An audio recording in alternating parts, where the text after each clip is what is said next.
आज के इस लेसन में हम लोग काकतीयास के किंग्स के बारे में पढ़े थे। उससे पहले मेडिवल हिस्ट्री के बारे में पढ़े थे तेलंगाना के। और किंग्स में दो टाइप के किंग्स रहते हैं। एक तो वो है जो किसी के मातहत रहते हुए हुकूमत किए थे, और वो राजाएं जो खुद मुख्तार सल्तनत, खुद मुख्तार हुकूमत को चलाए थे।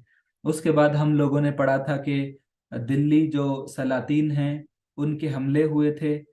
पहले अलाउद्दीन खिलजी का हमला हुआ, फिर उसके बाद उनके दूसरे जनरल का हमला हुआ था।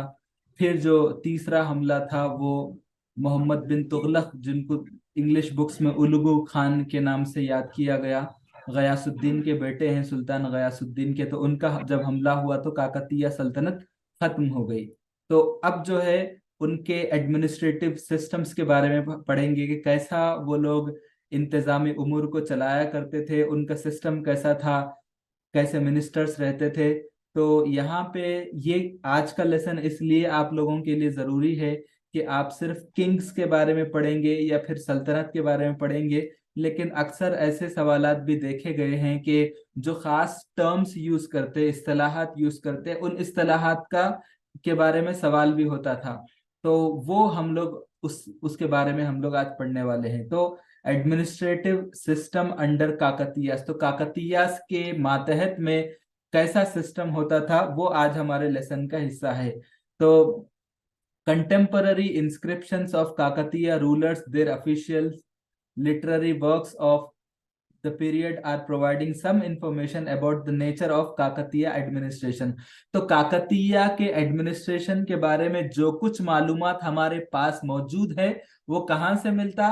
काकतीयास के दौर के इंस्क्रिप्शंस जो हैं, या उनके ऑफिशियल्स की तरफ से जारी करदा इंस्क्रिप्शंस, या जो अदबियाती काम है, जैसा उस दौर में जो शायर लोग हैं उनकी शायरी से हमको अंदाजा होता कि कैसे उन उस दौर का नज्म व नस्क रहता था, कैसे इंतजाम उमूर हुआ करते थे।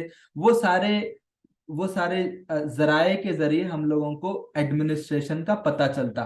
तो द काकतीयास फॉलोड, तो प्रिंसिपल उसूल क्या है? उन्होंने फॉलो किया the age old system of hereditary monarchy, यानी मौरूसी बादशाहत का जो सिस्टम है उन्होंने फॉलो किया था। तो एडमिनिस्ट्रेटिव सिस्टम में के बाप बादशाह था तो उसका बेटा, उसके बेटे को वो विरासत मुंतकिल होती, उसका बेटा बादशाह बनता। Even though their Shudras, they followed the principles laid down by political thinkers like Narada, Shukra and Kautilya. तो यहाँ पर तीन पॉलिटिकल थिंकर्स जो हिंदू मजहब में या वैदिक जो रिलीजियन है, जो हिंदू मजहब का दूसरा नाम है, वहां पर तीन लोगों के नाम है। ये नारदा है, शुक्रा है और कौटिल्य है। ये तीन लोग जो है वेद, मतलब बहुत बड़े गुरु माने जाते हैं हिंदू हिंदू मजहब में, जो उनके वेद और उपनिषद के माहिरीन हैं, आलिम के दर्जे में रहते हैं। तो वो लोग ये बताते हैं कि मतलब उनका जो रूल है, ये जो तीन लोग हैं नारदा, शुक्रा और कौटिल्य, ये लोग जो पॉलिटिकल प्रिंसिपल्स बनाए, जैसा कौटिल्य का अर्थशास्त्र बहुत ज्यादा मशहूर है, अपने दुश्मन को कैसा पछाड़ना। आप लोग इंडियन हिस्ट्री को पढ़ेंगे तो आपको पता चलता कि कौटिल्य ने कैसे अपने दुश्मन को शिकस्त देने के बारे में बताया, कैसे इकोनॉमी को चलाने के बारे में, उसके कुछ रूल्स है। और वो रूल्स उसने कहाँ से लिया? जो हिंदुओं की जो बड़ी किताबें हैं वेदा, जिसमें चार आते हैं वेदा, आपको मालूम है? कोई बता सकते चार? Can anyone tell me? Rigveda, Samaveda, Yajurveda, Atharvaveda. चार वेदास हैं, ऋग्वेद, यजुर्वेद, सामवेद, अथर्ववेद। तो ये चार हैं। फिर उसके बाद जो उपनिषद रहते, उपनिषद का मतलब जो वेद के बारे में मजीद तफसीलात बताते, जैसा हमारे पास कुरान है और उसके बाद हदीस है। और इन दोनों को सामने रखते हुए जो इंटरप्रिटेशन होता है वो तफसीर के जरिए होता। तो तफसीर सिर्फ कुरान पे, कुरान की रोशनी में नहीं करते, बल्कि कुरान और हदीस दोनों को सामने रखते हुए तफसीर करते कुरान के आयत का। तो बिल्कुल हिंदू मजहब में भी क्या है, उपनिषद जो रहता वो वेदास की तफसीर रहती। तो ये जो तीन लोग हैं नारदा, शुक्रा और कौटिल्य, ये लोग कुछ प्रिंसिपल्स बनाए, तो उन प्रिंसिपल्स को ये लोग फॉलो किए थे। ठीक है। काकतीयास ने अपने एडमिनिस्ट्रेटिव सिस्टम में। They introduced popular and sound administration. तो काकतीया ने एक मशहूर और साउंड एडमिनिस्ट्रेशन मतलब मजबूत हुक्मरानी, मजबूत नज्म नस्क को चलाया। King was the supreme head of the state and administration. तो जो किंग रहता था, बादशाह रहता था, वो क्या था, रियासत का भी सरबराह होता था और इंतजामिया का भी सरबराह होता था। तो रियासत और इंतजामिया दोनों अलग अलग चीजें हैं। ठीक है, स्टेट का मतलब रियासत है, एडमिनिस्ट्रेशन का मतलब रियासत जो चलाते, उन दोनों का ये सरबराह हुआ करता था। There was no uniform opinion among the historian. अब यहां पर क्या है कि काकतीयास का एडमिनिस्ट्रेशन ऐसे था, ऐसा नहीं था, बल्कि कोई एग्जैक्ट इंफॉर्मेशन मौजूद नहीं है, क्योंकि आज से तकरीबन 1000 साल पुराने दौर की बात है। तो कोई एग्जैक्ट इंफॉर्मेशन नहीं है कि जैसा आज के दौर में होता, चीफ मिनिस्टर बड़ा रहता, उसके बाद कौन बड़े रहते, कैबिनेट बड़ी रहती, फिर उसके बाद दूसरे मिनिस्टर्स रहते। तो जितने मिनिस्टर्स रहते वो कैबिनेट मिनिस्टर्स नहीं रहते, काबीना बड़ा रहता, फिर उसके बाद दूसरे मिनिस्टर्स बड़े रहते। तो सेम जो है इसी तरह जैसा आज एग्जैक्ट इंफॉर्मेशन मौजूद है, तो पहले के दौर में एग्जैक्ट इंफॉर्मेशन मौजूद नहीं था। तो कोई कुछ बोलता, कोई कुछ बोलता। तो यहाँ पे बाज लोग, जो Burton Stein an eminent American historian, उसने ये बताया कि the nature of Kakatiya polity was very close to Cholas. तो उसका अमेरिकन हिस्टोरियन ने बताया कि जो चोला डिनास्टी जैसा हुकूमत करती थी, तो काकतीयास भी उसी तरह हुकूमत करते थे। जैसा उसको सेगमेंटरी स्टेट बोलते। सेगमेंट मतलब अलग अलग जुमरों में, अलग अलग हिस्सों में बटी हुई है, सेगमेंट्स बने हुए हैं, तो वैसा उनकी रियासत थी, ऐसा बताते। लेकिन बाज नेटिव हिस्टोरियंस जो हमारे अपने हैं हिस्टोरियंस, जो इंडिया के हैं, सीवी रामचंद्र राव, उसने बताया कि कौटिल्य की पॉलिटी में, मतलब उनके एडमिनिस्ट्रेशन, उनके सियासत में और चोलास की सियासत में कोई लिंक नहीं है, कोई मुमासिलत नहीं है। सिमिलैरिटी मतलब मुमासिलत नहीं है। तो जो रुमैला थापर थापर जो आज भी जिंदा है, एक हिस्टोरियन, उनका ये कहना है कि वो मेट्रोपॉलिटन स्टेट था। काकतीयास का कैसा था, यानी बड़े बड़े शहरों में काकतीयास रहते थे, छोटे छोटे शहरों में फ्यूडल्स थे, छोटे छोटे राजाएं थे, उनके हाथों में हुकूमत दे देते थे। उनका ये कहना था मेट्रोपॉलिटन स्टेट, जैसा मौर्यन का दौर होता था। तो most of the scholars describe the nature of Kakatiya polity as decentralized monarchy। तो क्या है, मगर अक्सर हिस्टोरियंस और स्कॉलर्स जो है ये मानते हैं कि काकतीया की जो पॉलिटी है, उनका जो सिस्टम है, उनकी सियासत है, वो कैसी थी, डिसेंट्रलाइज थी, मतलब गैर मरकूज थी। मतलब ये लोग बड़े शहरों में आबाद रहते थे, बड़े शहरों में इनके लोग रहते थे, और जो छोटे शहरों में क्या करते थे, इनका जो वफादार बंदा रहता था वो वहां पे हुकूमत चलाता था। डिसेंट्रलाइज्ड। Yes sir. जी। तो ये बात याद रखिए कि डिसेंट्रलाइज्ड मतलब, सेंट्रलाइज्ड मतलब एक ही शख्स पे मरकूज हो जाता, लेकिन डिसेंट्रलाइज्ड जैसा हमारे इंडिया में डिसेंट्रलाइज सिस्टम है। कैसा है, पहले प्राइम मिनिस्टर रहता, उसके बाद पूरा मुल्क जो है कई स्टेट्स में बटा हुआ है, स्टेट्स में चीफ मिनिस्टर रहता, फिर हर डिस्ट्रिक्ट में जो है आपको एक डिस्ट्रिक्ट्स में कैसा रहता, बोलते कलेक्टर चलाता वहां पे पूरा सिस्टम को। फिर डिस्ट्रिक्ट्स में कई म्युनिसिपालिटीज रहते, जैसा कि आप हैदराबाद की मिसाल लिए तो जीएचएमसी है। साथ में क्या है, आपको पूरे चूंकि एक शहरी इलाका है, लेकिन आप रंगारेड्डी डिस्ट्रिक्ट में जाएंगे तो आपको बड़ंगपेट म्युनिसिपालिटी मिलता, आपको जो है कोकापेट म्युनिसिपालिटी मिलता। तो ऐसा एक वो मिलता, तो वहां पे काउंसलर रहते।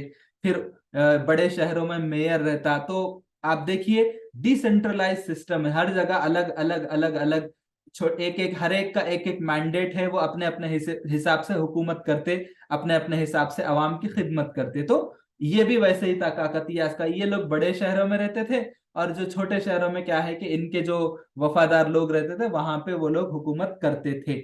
लेकिन अभी क्या है, सेंट्रल गवर्नमेंट के बारे में पढ़ेंगे यहाँ पे। सेंट्रल गवर्नमेंट, तो king was the supreme head of the state. तो किंग क्या था, पूरी तरह से सुप्रीम था। ठीक है, हेड मतलब बड़ा था। He was the head of the army and justice. साथ में क्या था, जो फौज थी उसका भी हेड था, और जस्टिस मतलब अदलिया का भी हेड था। But he honored the principles that were lead down bye earlier political thinkers. लेकिन उसने जो है साबिक में जो पॉलिटिकल थिंकर्स होते थे उनके जो उसूल होते थे, प्रिंसिपल्स होते थे, वो उसका एहतराम करता था। King was assisted by a group of council of ministers. तो किंग्स की मदद कौन करते थे? मिनिस्टर्स करते थे, और साथ में अफिशियल्स करते थे, ओहदेदारान करते थे, ऑफिसर्स करते थे, in the management of state, रियासत को चलाने के बारे में। अब जो लोग मदद करते थे किंग की, उनके कुछ नाम हैं, जैसा प्रधानी। हाँ, आप जानते, हम जानते, प्रधानी का मतलब वही बड़ा। इसी तरह अमत्या, ये शातवाहनास के दौर में भी था, ये अमत्या मतलब मिनिस्टर का दर्जा वहां पे रखते थे। इसी तरह मंत्री, इसका भी नाम मिनिस्टर है। सेनाधिपति, अभी आज के दौर में भी सेना मतलब क्या है? सेना का मतलब हिंदी में आर्मी आर्मी। सर। आर्मी है, आर्मी फौज। जी, आर्मी फौज। सेनाधिपति मतलब जो आर्मी का जो बड़ा रहता है, कमांडर ऑफ फोर्सेस जिसको बोलते हैं, वो है। तो were important members of central council. तो जो सेंट्रल काउंसिल होते थे उसके इंपॉर्टेंट मेंबर्स हैं ये लोग। King use to preside over all the meetings. जितने मीटिंग्स होते थे उन सब की सदारत कौन करता था? किंग करता था। The feudatory kings were also taken into confidence। अब यहां पे गौर से सुनिए, मैं जैसा बताया था कि डिसेंट्रलाइज सिस्टम है, डिसेंट्रलाइज मोनार्की। यहां पे क्या होता कि बादशाह, जैसा वरंगल इनका कैपिटल है, ठीक है, उससे पहले जो है अनुमकोंडा था, ये जो है वहां पे किंग रहता था। आप समझिए, इनको जो है हुकूमत करना है खम्मम में, तो खम्मम में इनका एक बंदा रहता है जिसको बोलते हैं फ्यूडेटरी। वो क्या करता था? फ्यूडेटरी का मतलब यहाँ पे जो लफ्ज है, यहाँ पे फ्यूडेटरी किंग्स, फ्यूडेटरी किंग, ठीक है। ये फ्यूडेटरी किंग क्या करता था? इसको बोलते थे कि मैं यहाँ वरंगल में हूं, आप क्या करो, खम्मम में जो है आपको एक एक हिस्सा दे देते, वो हिस्से के बारे में हम लोग आगे पढ़ेंगे। एक एक किताए जमीन दे देंगे, एक जमीन का हिस्सा दे देंगे, बोलते कि भाई आप उस जमीन के हिस्से में हुकूमत करिए, वहां पे राज करिए, और हमारे अहकाम के मुताबिक आप चलिए, आपकी नहीं चलेंगी हुकूमत, अहकाम हम जारी करेंगे। तो फ्यूडेटरी किंग क्या रहता? वो किंग के मातहत रहता और वो हुकूमत करता था। The entire state administration was divided into 72 departments of niyogas. तो पूरी रियासत कितनी थी? 72 डिपार्टमेंट्स में बटी हुई थी। 72 नियोगा मतलब वही, नियोगा का मतलब सेम है, नियोगा का मतलब भी सेम है, डिपार्टमेंट, जिम्मेदारी जिसको दी जाती है उसको नियोगा बोलते हैं। तो एज अ कंटेम्पररी वर्क, पुरुष पुरुषा पुरुषारथ पुरुषारथा शारम ऑफ शिवदेवैया। तो ये शिवदेवैया की एक किताब है, पुरुषार्थ शारम, ठीक है, पुरुषार्थ शारम ये किताब है। उस किताब में ये सारी तफसीलात मौजूद है, बता रहे हो ना, ठीक है। सपोर्टिंग द अबव इंफॉर्मेशन मतलब ये जो ऊपर दी गई मालूमात है, इस मालूमात की तायीद शिवा देवैया की किताब पुरुषार्थ शारम में मौजूद है, बल्कि बता रहे हैं। The head 72 नियोगास was called as बहोत्तरा नियोगाधिपति, ठीक है, यहां लिखा उर्दू में बहोत्तरा नियोगाधिपति, इसको मैं उर्दू में लिखा था। तो ये जो क्या करता था? 72 डिपार्टमेंट्स की निगरानी करता था। King personally led the army whenever the situation damaged. जब कभी भी हालात खराब होते थे, बादशाह बजाते खुद फौज की कयादत और उनको अहकाम जारी करता था, अपनी निगरानी में जंगें लड़ता था। The credit of recognizing right of daughter on the royal throne goes to Kakatiya kings. तो काकतीय किंग्स की एक खास बात क्या है कि जो बादशाह का जो तख्त है, उस तख्त पे लड़की को भी हक मिलने का जो इम्तियाजी सिफत है, ये इम्तियाजी सिफत काकतीयास के सर जाती है, ठीक है। यानी काकतीयास वो पहले बादशाह हैं जिन्होंने एक लड़की को, एक बेटी को तख्त पे फायज किया था, हुकूमत के बागडोर संभालने की जिम्मेदारी दी थी, उसको रानी बनाया था। अब जरा नाम बोलिए उनका, क्या नाम है? जो ये बेटी रानी बनी थी परसों के लेसन में। रुद्रमा देवी। रुद्रमा देवी। काफी अच्छा रिस्पॉन्स है, बहुत बहुत शुक्रिया रुद्रमा देवी। तो ये क्रेडिट काकतीयास को जाता। तो दो पढ़ लिए, एक तो ये है कि जनरल इंफॉर्मेशन एडमिनिस्ट्रेटिव सिस्टम और सेंट्रल गवर्नमेंट। अब क्या है, प्रोविंशियल एडमिनिस्ट्रेशन मतलब सूबाई इंतजामिया कैसा होता था। सूबा मतलब प्रोविंस को बोलते हैं हुकूमत। सूबा। जब एक रियासत कई हिस्सों में बढ़ जाती तो उसको प्रोविंस। तो अभी इंडिया में स्टेट्स स्टेट्स चलते, अभी स्टेट का सिस्टम है हमारे पास। लेकिन दूसरे ममालिक में आप जाएंगे जैसे अफगानिस्तान, तो वहां पे सूबे चलते हैं। वहां पर जैसे कंदहार सूबा है और दूसरे सूबे चलते वहां पे। कंदहार एक मशहूर सूबा है, वो मेरे को याद है, ठीक है। पाकिस्तान में भी शायद है, I don't know about it, ठीक है। तो the political authority of Kakatiyas has greatly expanded over the entire Andhra Desha due to their military achievements. तो उनकी फौजी कामयाबियों की वजह से क्या है कि सारे आंध्र देशा पे, यानी तेलंगाना के अलावा जो आंध्रा का हिस्सा है वहां तक ये लोग फैल गए थे, वहां तक इनकी हुकूमत फैल गई थी। क्यों, किसकी वजह से? मिलिट्री अचीवमेंट्स की वजह से, फौजी कामयाबियों की वजह से।